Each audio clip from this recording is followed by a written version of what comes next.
right, ready for this. Today we're going deep on Leviticus 27. Oh, yeah. Now, Buckle up. I know. When you hear Leviticus, you think, okay, rules, rituals. Right. But stick with me. This chapter, it's got some wisdom that's like surprisingly relevant even now. Yeah, for sure. We're talking vows, we're talking offerings, and like, get this, putting an actual price tag on pretty much everything. Yeah, and it's interesting how Leviticus 27, how it goes about doing that, putting a value on things. It's more than just like cold hard cash, you Right. know?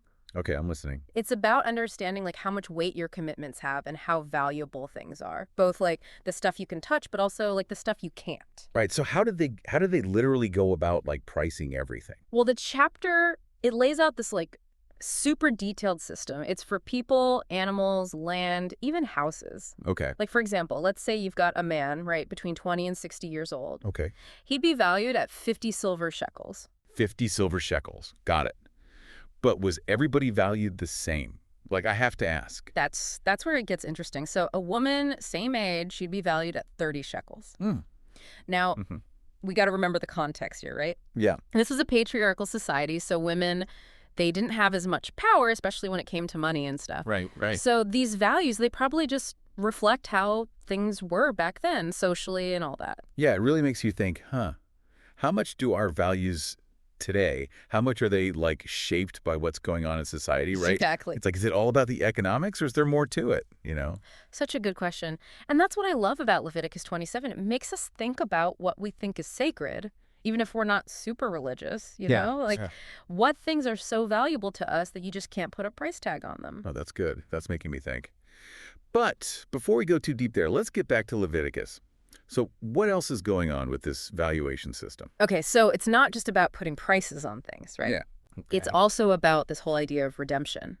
Basically, they could buy back things that they had dedicated to God. Wait, hold on. Buy back. Yeah. Like they already dedicated. How does that even work? Okay, so let's say you made a vow, right? Yeah. To give your firstborn ox as an offering. Okay. Later on, you could be like, actually, I've changed my mind. You could redeem the ox, but you'd have to pay extra, like an extra fifth on top of what it was originally worth. So it's like built-in flexibility, right? Like Okay. you're acknowledging that, things happen. You might need to change your mind, Exactly. but you still got to honor the commitment, even if it costs you. Right. Life throws you curveballs, right? Totally. And you got to adjust, but you got to do it, honorably. And it's like, I wonder, is there something like that today, like a redemption thing? Totally. Think about like pledges people make now. You donate to charity, you promise to volunteer your time. Yeah. Sometimes things come up, you can't follow through exactly how you planned.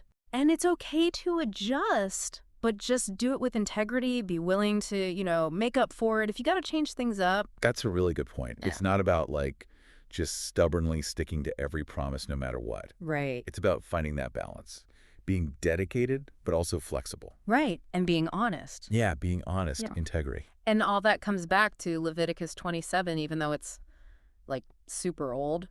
This idea is so relevant now. It's such a good reminder that what we say, it matters. Absolutely. Contracts, vows, even just casual promises to a friend, they all have value for us and for the other person. And that's the heart of it. The wisdom of Leviticus It 27. really is. It's telling us to really think about what we're committing to and try our best to keep our word. Yeah, But it also knows that we're human. Sometimes things don't go as planned. so true. So It's like this ancient text is giving us this like guidebook, right? Yeah. For navigating commitments. Like Right. in any time period, it's pretty amazing. So we've got this valuation, dedication, redemption. Right.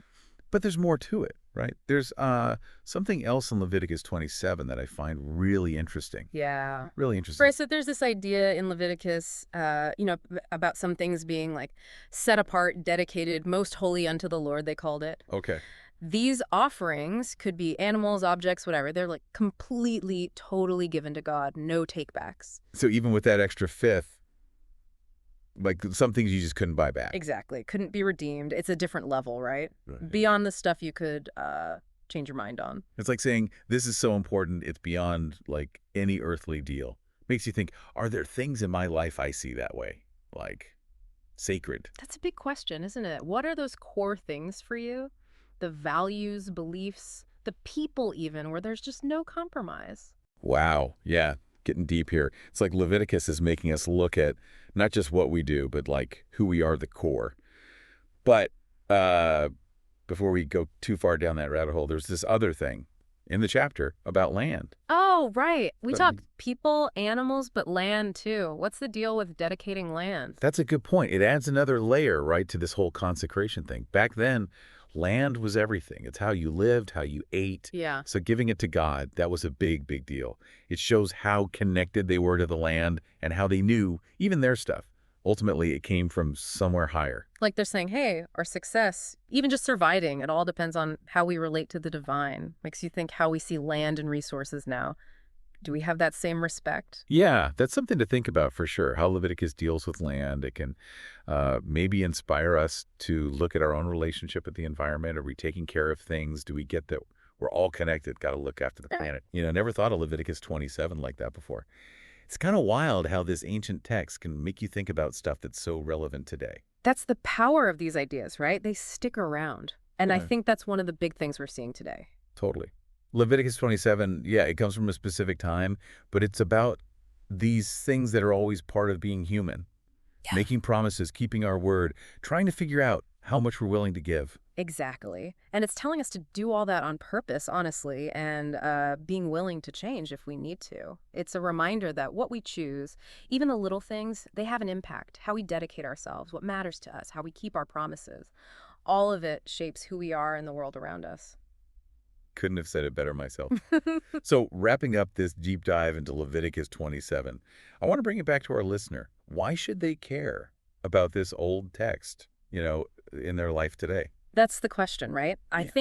I think Leviticus 27, and it might seem old-fashioned, but it's got this wisdom, about how we value things, what we commit to, even ourselves, really. I like that. Like a guide to living mindfully, even though it's from like way back. It's like be deliberate Right. about what you choose to like consecrate time, energy, your relationships, even just like your core beliefs. Exactly.